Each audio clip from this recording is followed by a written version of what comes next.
Hello दोस्तों, आइए अब हम लोग आधुनिक भारत की अपनी श्रृंखला में आगे चलते हैं। इसके पीछे हमने आप लोगों को बताया था कि उत्तरवर्ती मुगलों का किस प्रकार से विकास क्रम था, प्रश्नों की प्रकृति क्या है ये भी बताया था। और हमने उस टॉपिक को वहाँ पे अभी जो हमारी वीडियो गई होगी उसमें आपको पता चला होगा। देखिए वो थोड़ा सा तथ्यात्मक था और हो सकता है उसमें कुछ आपको जो फैक्ट्स आपको ज़्यादा लगे हों, तो उसमें इसलिए भी फैक्ट हमको ज़्यादा बताना पड़ा क्योंकि प्रश्न जो हैं फैक्चुअल इंफॉर्मेशन के आते हैं। ख़ास तौर से यूपीएससी में तो अब वहाँ से प्रश्न पूछे जाने की जो प्रवृत्ति है वो कम हो गई है, लेकिन स्टेट पीसेस में आज भी उत्तरवर्ती मुगलों से प्रश्न जो हैं पूछे जाते हैं। आज दोस्तों इसी कड़ी में हम आगे चलेंगे और अब हम बात करेंगे द एडवेंट ऑफ यूरोपियंस, मतलब यूरोपीय कंपनियों का आगमन। टॉपिक क्या है आज हमारा?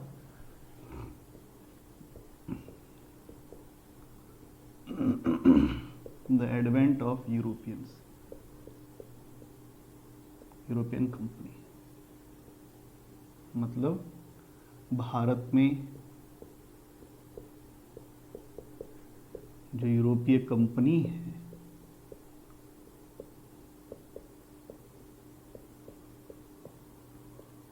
आगमन कैसे हुआ, इस बात को आज हमारा आपका समझने का दिन है।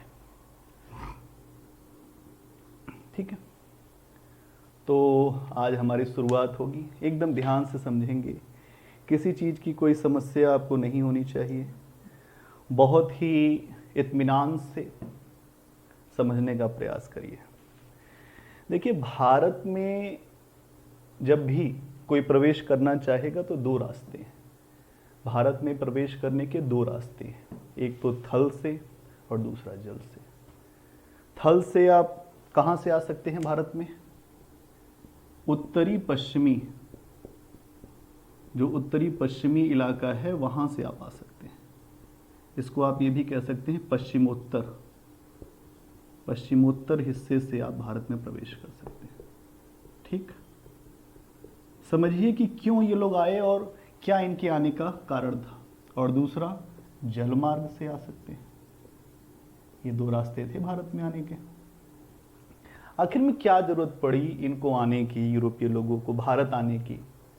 भारत में ऐसा क्या था? और दूसरा जो रास्ता मैंने समुद्री बताया, आप देखोगे कि भारत का जो व्यापार था वो यूरोप के साथ बहुत पहले से चल रहा है। बहुत प्राचीन व्यापार था भारत का, यूनानियों के समय से चल रहा था। अगर आपको सिंधु घाटी सभ्यता याद होगी तो सिंधु घाटी सभ्यता का भी व्यापार जो है हो रहा था, जो मिस्र की सभ्यताओं से हो रहा था। वहाँ पे आप देखोगे कि विदेशी जो लोग हैं उनका व्यापार भारत के साथ होता रहा है। इस बात के संकेत भी मिले हैं कि भारतीय व्यापार को मेलुहा के नाम से वो लोग जो विदेशी लोग थे वो इंगित करते थे। और स्थल और जल मार्ग दोनों का प्रयोग प्राचीन काल से भारत के व्यापार के लिए होता था। स्थल मार्ग जो पश्चिमोत्तर हिस्से से और जल मार्ग जो समुद्री रास्ते से। देखो जो स्थल मार्ग है, जो स्थल मार्ग है वो मार्ग आपका तुर्की, फारस, ईरान, इराक होते हुए आपको दिखाई देगा। मतलब ये मार्ग जो है तुर्की, फारस,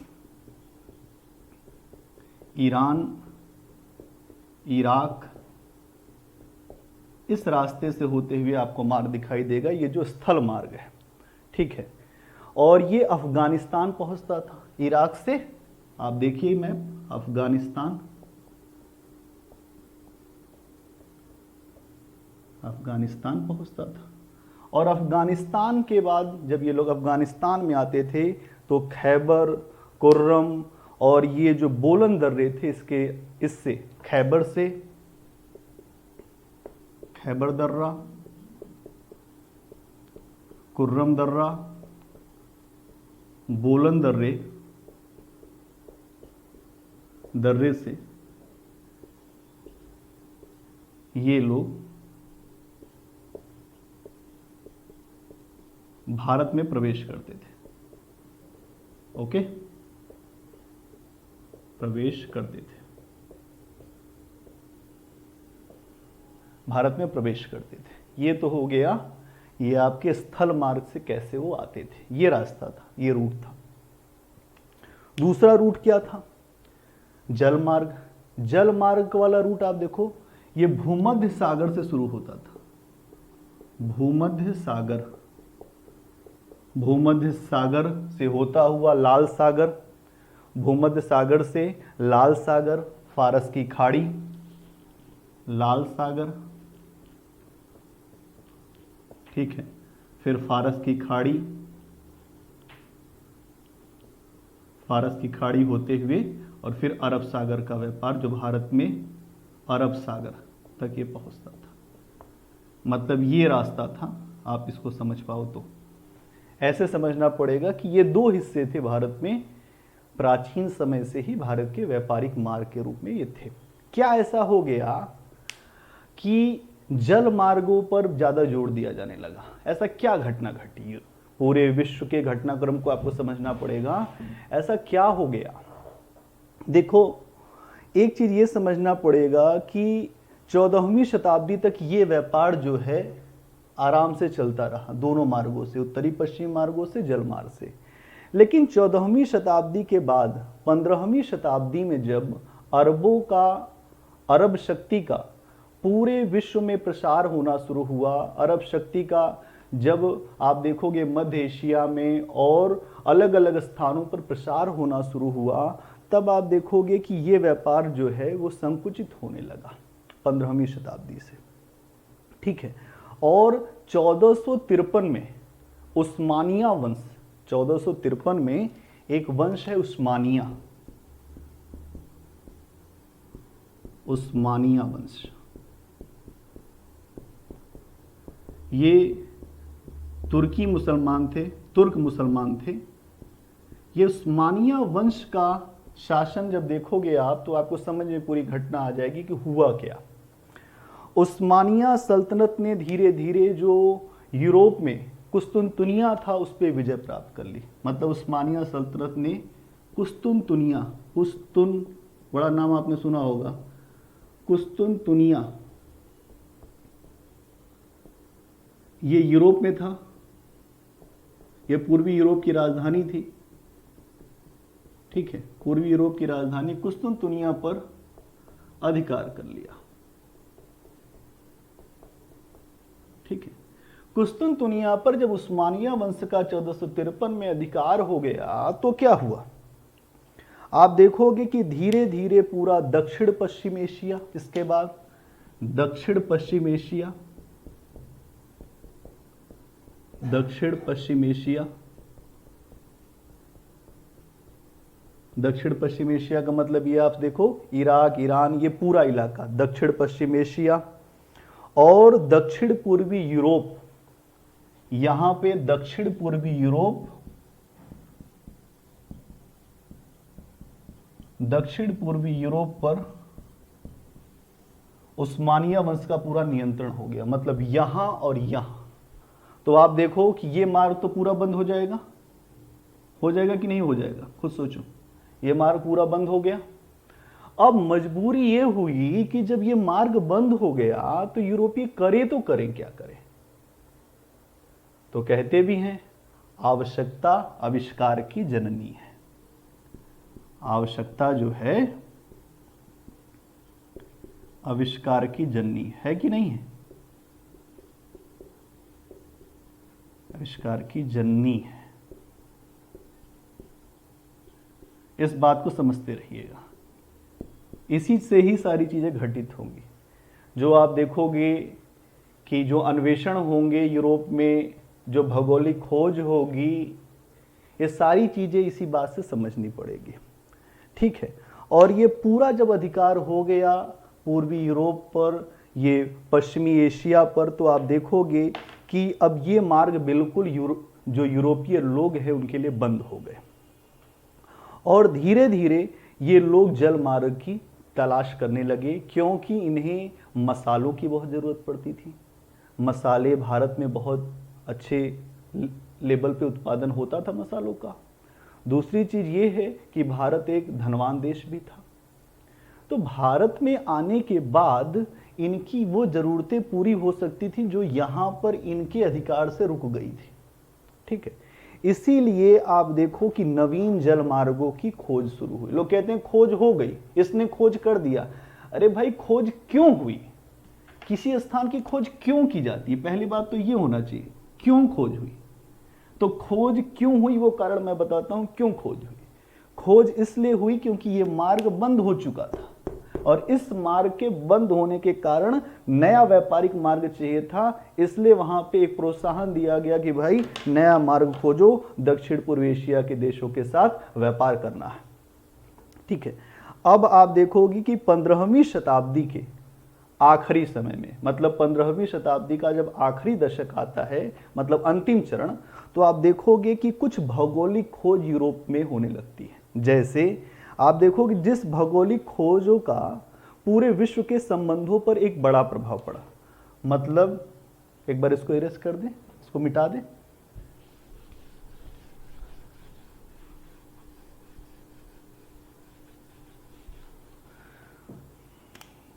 पंद्रहवीं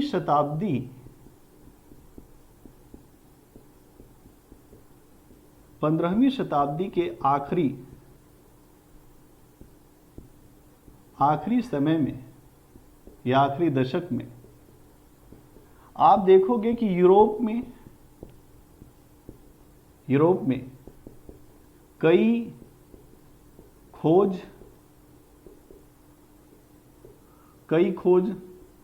की जाने लगी। ठीक है, जिसका पूरे विश्व पर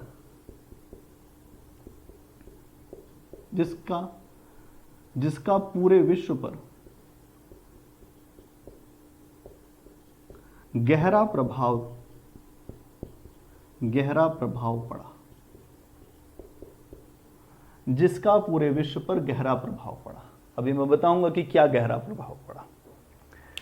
देखो, पहले तो यह हुआ कि आपसी इससे संपर्क स्थापित हुए जब समुद्री मार्ग खोजे गए। इस क्रम में आपको समझना पड़ेगा कि एक व्यक्ति है, उसका नाम है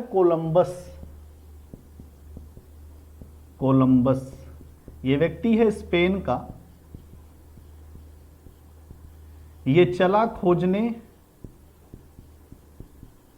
खोजने चला भारत। कह कि खोजने चले राम, मिल गए रहीम। तो खोजने चला भारत, लेकिन इसने खोज दिया अमेरिका। देखिए कितनी अच्छी बात है कि खोजने के लिए भारत जा रहा था, क्योंकि उसको मार्ग चाहिए था, जल मार्ग खोजा जा रहा था। ठीक है, और 1492 में इसने अमेरिका की खोज कर दिया, कोलंबस ने। इस प्रकार अमेरिका की खोज हो गई। चलिए भाई, कुछ खोजना और था लेकिन कुछ और मिल गया। और अमेरिका आप जानते हैं कि आगे चल के ब्रिटेन के जो मुकुट का एक बहुत बड़ा हीरा बना, और उसके उपनिवेशी जो उसकी मानसिकता थी उसको फुलफिल करने में अमेरिका ने बहुत बड़ा एक उसको फायदा पहुंचाया। और आगे चल के अमेरिका में जो स्वतंत्रता संग्राम चला 1774 के बाद, वो आप देखोगे इसी की परिणति थी। अमेरिका का स्वतंत्रता संग्राम इसी चीज को वो दिखाता है। तो अमेरिका की खोज हो गई भाई। ठीक है, इसको इरेज करते चले।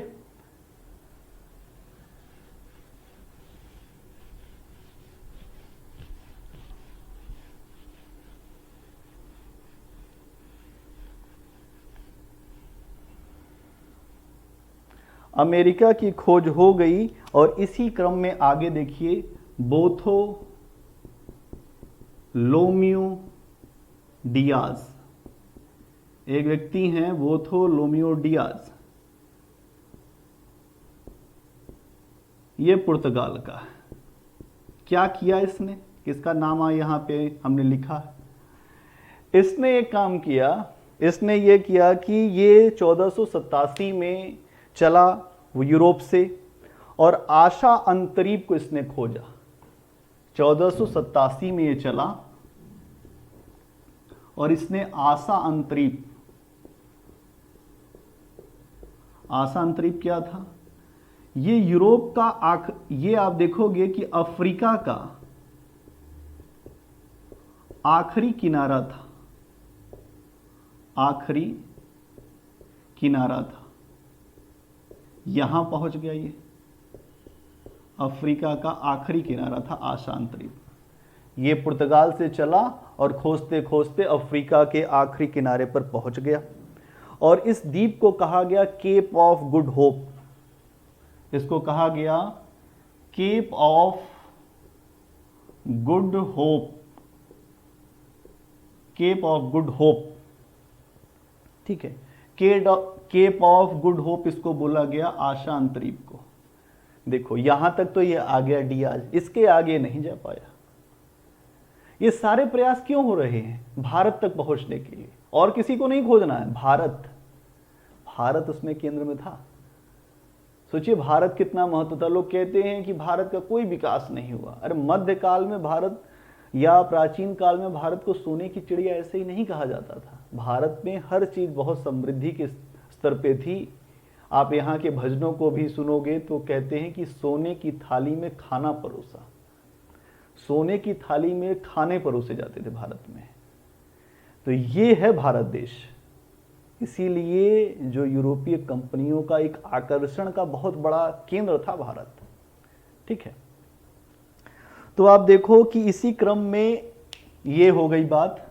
अब इसके 10 साल बाद, 10 वर्ष के बाद 1497 में एक दूसरा पुर्तगाली व्यक्ति उसको निकलता है, कहता है कि साहब मैं जाऊंगा, और उसका नाम है वास्को डी गामा। क्या नाम है? Vasco D gamma. कहता है मैं भारत को जरूर खोज दूंगा, और ये वादा करके अपने देश से निकलता है Vasco D gamma. Vasco D gamma अपने देश से वादा करके निकलता है और ये यहाँ पहुँचता है। पहले केप ऑफ जो गुड होप है यहाँ पहुँचता है, और यहाँ पहुँचने के बाद वो अपने जहाज को पूरब दिशा की ओर बढ़ने के लिए आदेश देता है। यहाँ से पूर्व दिशा की ओर बढ़ते बढ़ते वो भारत के कालीकट के पास पहुँचता है। और आप देखोगे कि पूरब की ओर बढ़ते बढ़ते एक व्यक्ति है अब्दुल मजीद। यहाँ एक इसको सहायक मिलता है अब्दुल मजीद। अब्दुल मजीद जो है बहुत जानकार आदमी था। अब्दुल मजीद ने कहा कि अच्छा किए तुम चले आए, रास्ता तुम जानते ही हैं, हम बताते हैं रास्ता तुम्हें। अब्दुल मजीद ने इसे रास्ता बताया, और ये गुजरात का व्यक्ति था अब्दुल मजीद। और इसने रास्ता बताते बताते ये भारत के पश्चिमी तट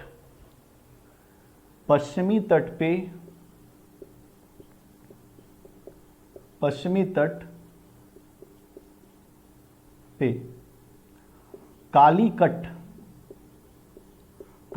नामक स्थान पर पहुंचा। ओके, कालीकट नामक स्थान पे पहुंचा। पश्चिमी तट पर कालीकट नामक स्थान था, वहां पहुंचा। अब यहां पहुंच तो गया, अब क्या हुआ? अब यहां पर पहुंच गया, और इस प्रकार आप देखोगे कि भारत के लिए एक नया व्यापारिक मार्ग खोजा गया। भारत के लिए एक नया व्यापारिक मार्ग खोजा गया। ये बहुत महत्वपूर्ण चीज है, जिसके बाद सारी कंपनियां आती हैं। देखिए रास्ता पहले कोई ना कोई बनाता है, फिर लोग उस पर चलते हैं। तो ये वास्को डी गामा था जिसने यहां से आशांत द्वीप से आगे बढ़ते हुए यहां पे पूरब दिशा में अब्दुल मजीद की सहायता से कालीकट के बंदरगाह पर पहुंचा था। और इसीलिए इसको कहा गया cape of good hope route. Cape of good hope root.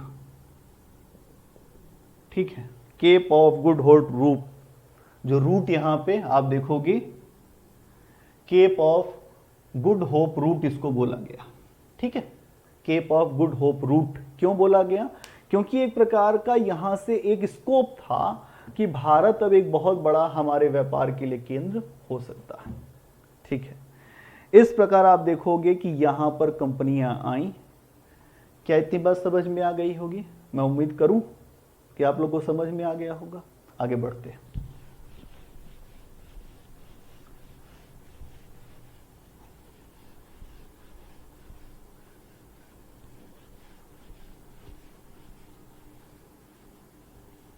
कल थोड़ा सा आपने देखा होगा कि फैक्चुअल ज़्यादा हो गया था, इसलिए आज हमने ये प्रयास किया कि कॉन्सेप्ट पे ज़्यादा बात करेंगे कि आपको आनंद आता रहे, आप बोर न होने लगे।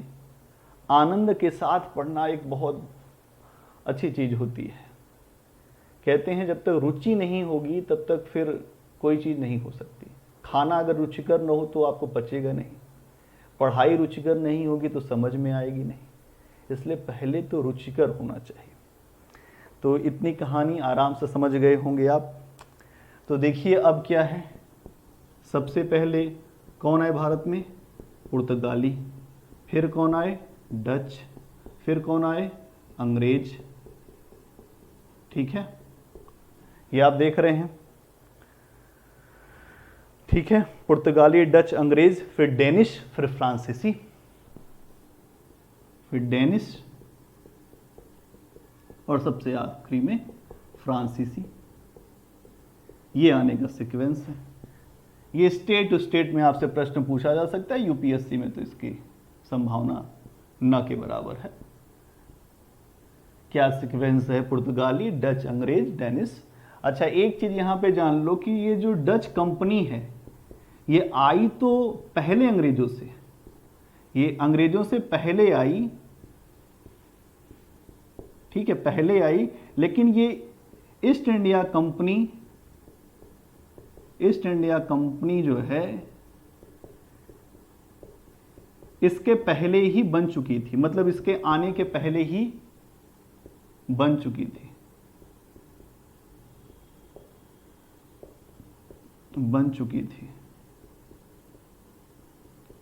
मतलब 1600 में महारानी एलिजाबेथ के चार्टर से कंपनी पहले बन चुकी थी, डच कंपनी उसके बाद बनी थी।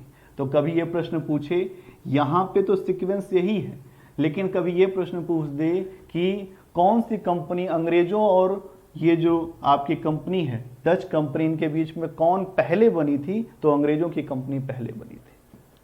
ठीक है, ये बात हो गई। ये मुझे लगता है कि आपको पूरी बात समझ में आ। अब सबसे पहले बात करेंगे पुर्तगालियों पे। अलग से हमारा टॉपिक शुरू होता है पुर्तगाली। पुर्तगाली, ये लोग आप जानते हैं कि पुर्तगालियों ने बहुत कुछ भारत में इन्होंने इम्प्लीमेंट किया। सागर के स्वामी कहलाते थे। एक समय ऐसा लगता था कि पुर्तगालियों को कोई हटा ही नहीं सकता है, लेकिन क्या करेंगे, समय ऐसी चीज है, समय जब ठीक चलता है तो बड़े बड़े साम्राज्य कदमों में गिर जाते हैं, और जब समय खराब चलता है तो अच्छे अच्छे साम्राज्य निर्माता धूल खा जाते हैं। ठीक है, तो यहां समझना पड़ेगा पुर्तगालियों के बारे में। पहले हम थोड़ी बात करेंगे, फिर कुछ बातें जो होंगी उसको आपको बता देंगे इस बोर्ड पे।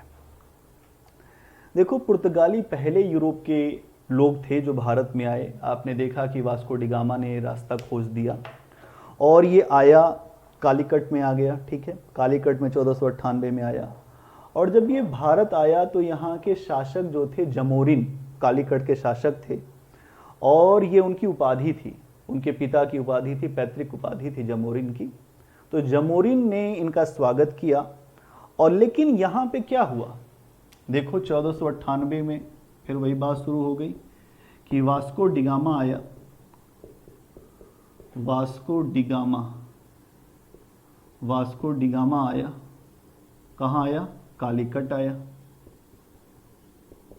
ठीक है, अब्दुल मनीक की सहायता से आया।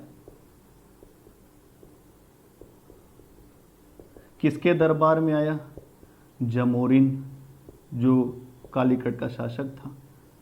इसने यहाँ पे इनका स्वागत भी किया। ठीक है, स्वागत किया, कोई बात नहीं। लेकिन भारत के समय व्यापार में अरब व्यापारियों की तूती बोलती थी। अरब व्यापारियों का सिक्का चलता था, ऐसे समझ लो, अरब व्यापारियों का सिक्का चलता था। सिक्का चलने का मतलब यह है कि बहुत मजबूत थे। ठीक है, सिक्का चलता था। अब इन्होंने जब देखा कि ये आ गया है तो इन्होंने विरोध करना शुरू किया वास्को डिगामा का, और इससे भी कहा कि इसको जल्दी बाहर भगाओ, वास्को डिगामा को जल्दी बाहर भगाओ। ठीक है, और यहाँ पर आप देखोगे कि वास्को डिगामा के प्रति बड़ा ही खराब व्यवहार रखा अरब के व्यापारियों ने। और फिर आप देखोगे कि वास्को डिगामा जो है, हेनरिक जो पुर्तगाल का शासक था, मैं आपको एक और बात बता दूं यहाँ, वास्को डिगामा हेनरिक जो पुर्तगाल का शासक था उसका दूत बनकर आया था, पुर्तगाल के शासक का दूत बन के आया था हेनरिक। और यहाँ पे आप देखोगे कि इसने एक इसकी पुस्तक है, एक अन्य संज्ञा इसकी दी जाती है हेनरी द नेविगेटर, क्योंकि इसने पुर्तगाल में बहुत ज़्यादा जो भौगोलिक खोजों के लिए बहुत प्रयास किया था। तो हेनरिक का ये जो व्यक्ति है वास्को डिगामा दूत बन के आया था, प्रतिनिधि, दूत या प्रतिनिधि। कभी ये भी प्रश्न पूछे कि पुर्तगाल के जो शासक का जो प्रतिनिधि कौन बन के आया था, तो वास्को डिगामा आया था 1498 में। ठीक है, तो ये प्रतिनिधि के रूप में भारत आया। और फिर आप देखोगे कि जब ये आया तो इसका विरोध भी हुआ अरब के व्यापारियों द्वारा, लेकिन उसके बाद भी जब ये भारत से गया तो इसने बड़े पैमाने पर भारत से मसाले लेकर गया। और जब ये मसाले लेकर पहुंचा अपने देश तो उस मसाले पर इसको 60 गुना से ज़्यादा लाभ मिला। मतलब यहाँ से मसाले लेकर गया और मसाले पर 60 गुना तक लाभ मिला इसको। अब आप खुद सोचिए कि जब इतना लाभ मिलेगा, एक बार किसी के मुंह में खून लग गया तो फिर वो मानता नहीं, फिर वो रुकेगा भी नहीं। तो यहाँ इस बात को समझना पड़ेगा कि वास्को डिगामा को इतना लाभ मिला, और ये बात जो है जंगल में आग की तरफ फैल गई पूरे पुर्तगाल में। बताओ, इतना लाभ, भारत में इतना पैसा है, इतना सोना है और इतना मसाला है, चलते हैं भारत की तरफ। और फिर 1500 में एक दूसरा पुर्तगाली अभियान भेजा गया कि भैया आप लोग जाओ, दूसरे लोग जाओ। दूसरा पुर्तगाली अभियान 1500 में भेजा गया, दूसरा पुर्तगाली अभियान इसी क्रम में भेजा गया, क्योंकि इसका लाभ वहां पे लोगों को प्रेरणा दे रहा है कि भैया इतना लाभ है तो चलो वहीं, मरेंगे चाहे जिएंगे, लाभ तो मिलेगा। पहुंचे, और यहाँ पे जो दूसरा जो यहाँ मंडल भेजा गया, पुर्तगाली अभियान भेजा गया, इस दूसरे पुर्तगाली अभियान में आप देखोगे कि एक अधिकारी है अल्ब्रेज कैब्राल, अधिकारी है दूसरे अभियान का अल्ब्रेज कैब्राल। इसको दूसरे प्रतिनिधि, जो इसका दूसरा प्रतिनिधि मंडल आया, उसका हेड बना के इसको भेजा गया।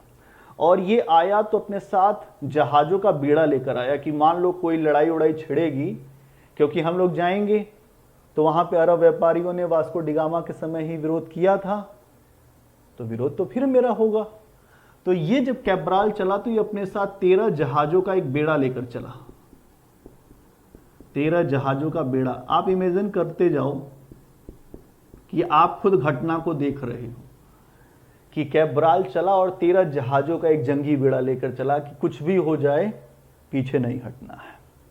देखिए, भारत में इस तरह की कोई मतलब मनोवृत्ति नहीं थी, इसलिए भारत आज इतना पीछे रह गया।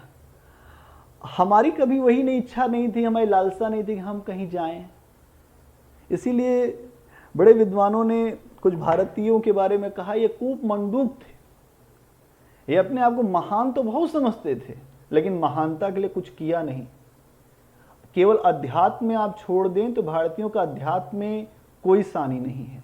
भारत एक ऐसा देश है जहां आध्यात्मिक लहर एक ऐसी चली है जो पूरे विश्व के जितने भी धर्म हैं उन सबको समाहित कर लेगी। इस तरह के यहाँ आध्यात्मिक संत ऐसे ऐसे हुए। कभी चर्चा आएगी, जब हम चर्चा करेंगे तो बताएंगे आपको। जब हम समाज सुधार वाले आंदोलन पर आएंगे तो आपको एक एक बात समझाएंगे कि कैसे क्या हुआ। ठीक है, अब आप ये देखो कि क्या हुआ। ये लेकर तो चला जहाजी बेड़ा। अब ये जैसे ही भारत की सीमा में प्रवेश करने लगा तो आप जानते हैं कि क्या होगा, अरबों से संघर्ष हुआ, भयंकर अरबों के साथ इसका संघर्ष शुरू हो गया। ये तय था, ये होना ही था, क्योंकि जब भी आप किसी को भी हटाने का प्रयास करोगे तो वहां संघर्ष आपको झेलना पड़ेगा। तो संघर्ष हुआ और अरबों को पराजित करने के लिए ये देखो, इसने कोचीन और किन्नौर, इसने दो भारतीय शासकों के साथ, कोचीन तथा किन्नौर के राजाओं के साथ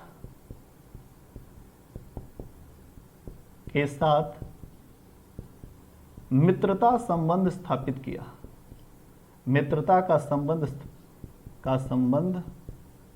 स्थापित किया। क्या समझ पा रहे हो आप कि मतलब ये देख रहा है कि अरबों के साथ संघर्ष है, तो अगर हम यहाँ के स्थानीय राजाओं को अपने समर्थन में ले लें तो हमारे लिए सरलता होगी युद्ध को जीतने में। ठीक है, बाद में आप देखोगे कि यही चीज जो स्थानीय राजाओं का ये जो मामला था, जिसमें कैब्राल ने मतलब एक प्रकार से इनसे ये कहा था कि आप मुझे सहयोग करिए, आगे चल के यही क्षेत्र जो है, यही धारणा आपको दिखाई देगी कि जो भी स्थानीय शक्ति हैं उनके मामलों में वो दखल दिया जाए, अगर कोई कमजोर है तो उसको जो है अपने क्षेत्र में, उसके क्षेत्र में अधिकार कर लिया जाए। आगे चल के यही हुआ, अंग्रेजों ने यही किया, फ्रांसीसियों ने यही किया। मतलब पहली आपको जानकारी मिलेगी कि जो क्षेत्रीय शक्तियों के मामलों में ये पहला इंटरफेयर किया कैब्राल ने और इनसे सहयोग भी लिया, और जब आगे चल के इनकी शक्तियां कमजोर हुई क्षेत्रीय राज्यों की तो उसमें अधिकार करने के भी बारे में सोचने लगे। ठीक है, तो ये चीज आपको समझनी पड़ेगी, ये दूसरे अभियान में ये हुआ। तो ये सब चीजें अगर आप देखोगे तो आपको समझना पड़ेगा कि कैसे क्या क्या हुआ। अरब शक्तियों को पराजित कर दिया गया, कैब्राल ने अरब शक्ति को पराजित कर दिया, मतलब यहाँ पे अरब जो हैं पराजित कर दिए गए और इन शक्तियों के साथ मित्रता रख ली गई। ठीक है, और आगे चल के जब ये शक्तियां कमजोर होंगी तो यहां अपना अधिकार करने का प्रयास हो जाएगा। ओके, तो ये चीज अगर आपने समझ लिया हो तो मैं फिर आगे चलता हूं और आगे हमारी बात होती है। फिर देखिए, एक व्यक्ति आया था 1498 में, आपको अभी भी नाम याद होगा, जो वास्को डिगामा। वास्को डिगामा का पुर्तगाल में मन नहीं लग रहा था, वो कह रहा है कि भाई भारत हम फिर जाएंगे। तो भारत फिर जाएंगे तो उसको किसने रोका है? तो वास्को डिगामा जो है 1502 में, वास्को डिगामा 1502 में पुनः भारत आता है, कहता है चलो भारत, चलो भारत शुरू हो गया, चलता है। यहां पे 1502 में भारत आता है और 1503 में कोचीन में पहली फैक्ट्री पुर्तगालियों की स्थापित होती है। 1502 में आता है और 1503 में पुर्तगालियों की पहली फैक्ट्री को स्थापित किया जाता है, पहली फैक्ट्री की स्थापना होती है। ठीक है, कहां पे होती है? कोचीन में। ओके, कोचीन में पहली फैक्ट्री की स्थापना हो गई। और उसके बाद जो कन्नूर मैंने बताया था, ये दोनों स्थान अगर आपको याद हो रहा हो तो यहां के राजाओं के साथ मित्रता की गई थी। तो 1505 में कन्नूर में दूसरी फैक्ट्री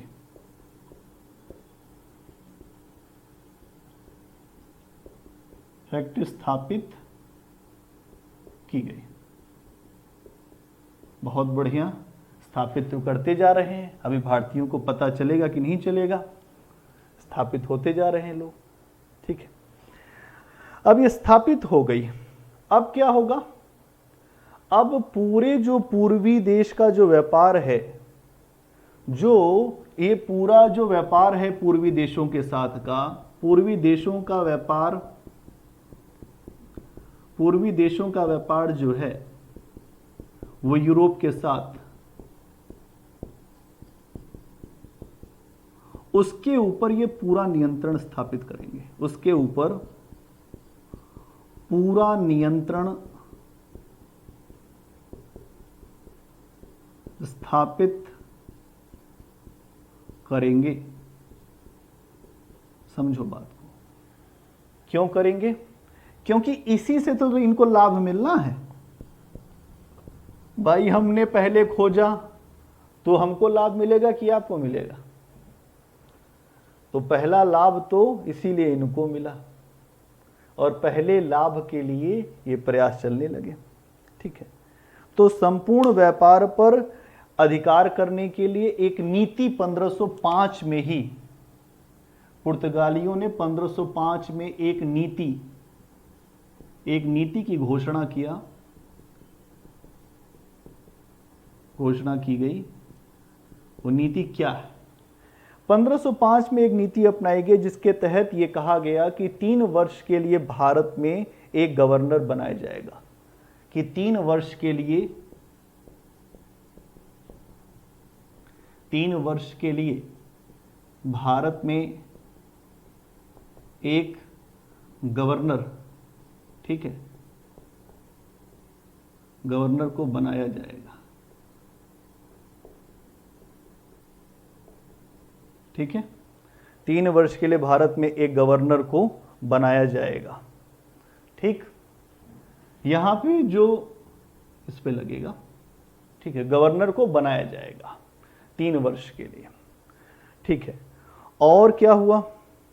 और इस पद पे सबसे पहले अल्मीड़ा को भेजा गया कि अल्मीड़ा तुम जाओ और भारत में अल्मीड़ा को भेजा गया और कहा गया कि जाओ भारत में पुर्तगाल के व्यापारिक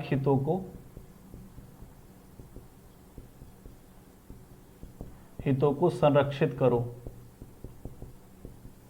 ठीक, चलो भाई आ जाओ, तुम भी संरक्षित करो। अल्मीड़ा आ गया, और अल्मीड़ा अब आ गया तो अल्मीड़ा के बारे में समझो। ठीक है, अल्मीड़ा जो है, आपने देखा कि अल्मीड़ा आ गया, लेकिन वास्को डिगामा फिर एक बार आया। तो अगर आपसे पूछा जाए कि कौन सा ऐसा पुर्तगाली जो अधिकारी था जो भारत में 3 बार आया था, तो वास्को डिगामा भारत में 3 बार आया। और आप ये भी देखोगे कि यहाँ पर इसी जगह जब आया, तीसरी बार जब आया 1524 में, आपने देखा था कि 1503 में आया था और तीसरी बार आया था 1524 में वास्को डिगामा। ठीक है, 1524 में आया और आप देखोगे ये तीसरा राउंड था इसका, और जब ये आया तो यही इसकी मौत हो गई। तो प्रश्न कभी पूछा जा सकता है कि कौन 3 बार जो पुर्तगाली वायसराय था जो 3 बार भारत में आया था और यहीं इसकी मौत हो गई, कोचीन में ही इसकी मौत भी हो गई। कोचीन में सबसे पहले आया था, कोचीन में ही मर भी गया। लगाव हो गया था भारत से, जो लगाव जहां के लिए रखता है वहीं मरता भी है, तो इसने लगाव भारत के लिए रखा था, भारत में ही अपने प्राण छोड़ दिए। तो कोचीन में जो है इसकी मृत्यु हो गई। इतनी बातें समझ गए होंगे, आगे चले।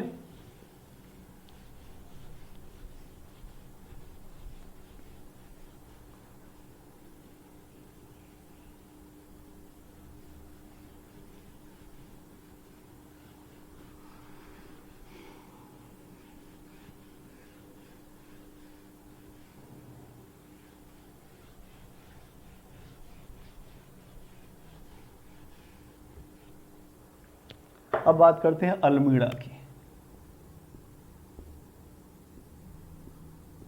अल्मीड़ा क्या मामला है अल्मीड़ा का? अल्मीड़ा को क्यों भेजा गया था ये मैंने आपको बताया। 1505 से 1509 का समय था अल्मीड़ा का, 1505 से 1509 का इसका टाइम है अल्मीड़ा का। ये पुर्तगाली ये अधिकारी गवर्नर था, पहला गवर्नर था, और इसको उद्देश्य यही दिया गया था कि दक्षिण पूर्व एशिया के व्यापार पर, ये पहला गवर्नर था, पहला गवर्नर, ठीक है, पहला गवर्नर, ये चीज। दूसरा, दक्षिण पूर्व एशिया के, दक्षिण पूर्व एशिया के व्यापार पर एकाधिकार करना।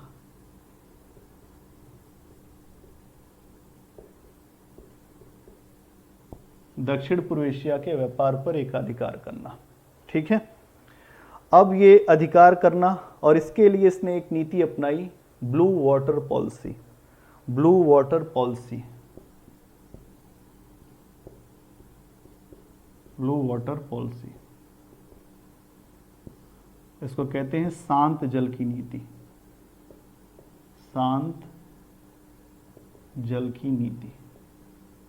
अब तो भूलोगे नहीं कि किसकी नीति है, अल्मीड़ा की है। इसको एक बहुत बड़ा उद्देश्य सौंपा गया था कि भारत का जो राज्य है, जो भारत है, उसका पूरा व्यापार केवल पुर्तगालियों के हाथ में रहना चाहिए, और अगर ये चीज़ तुमको करनी ही है वहाँ जाके, तो इसने ये प्रयास यहाँ पे किया। और आप देखोगे कि इसीलिए इसने कुछ नीतियों को अपनाया। तो पहली इसकी नीति महत्वपूर्ण, ब्लू वाटर पॉलिसी, इसको शांत जल की नीति कहते हैं, ठीक है। और इसी क्रम में इसने अपना प्रयास करना शुरू किया। क्या किया? 1505 में इसने अजाडीवा और कन्नूर, 1505 में इसने अजाडीवा प्लस कन्नूर,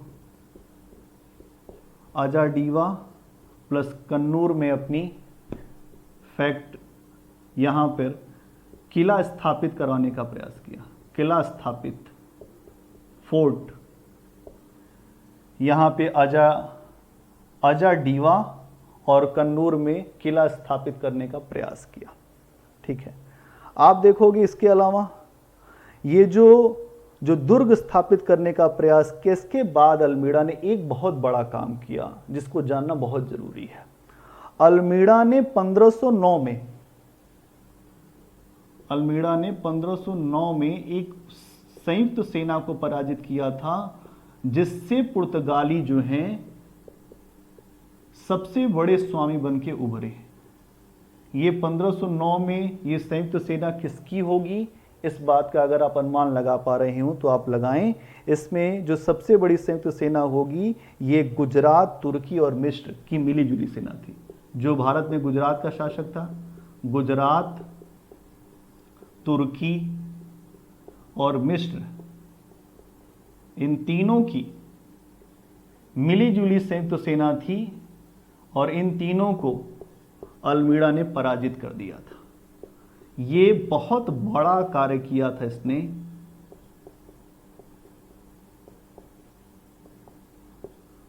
अल्मीड़ा द्वारा, ठीक है। यह संयुक्त सेना को पराजित कर दिया गया था।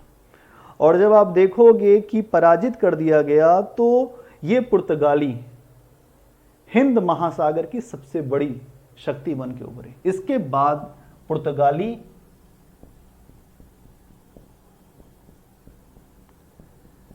हिंद महासागर की सबसे बड़ी नौसैनिक शक्ति बनकर उभरे। आप जानते हैं इनका उद्देश्य भी पूरा होगा फिर, जिस उद्देश्य से ये आया था, दक्षिण पूर्व एशिया के व्यापार पर अधिकार करने का उद्देश्य।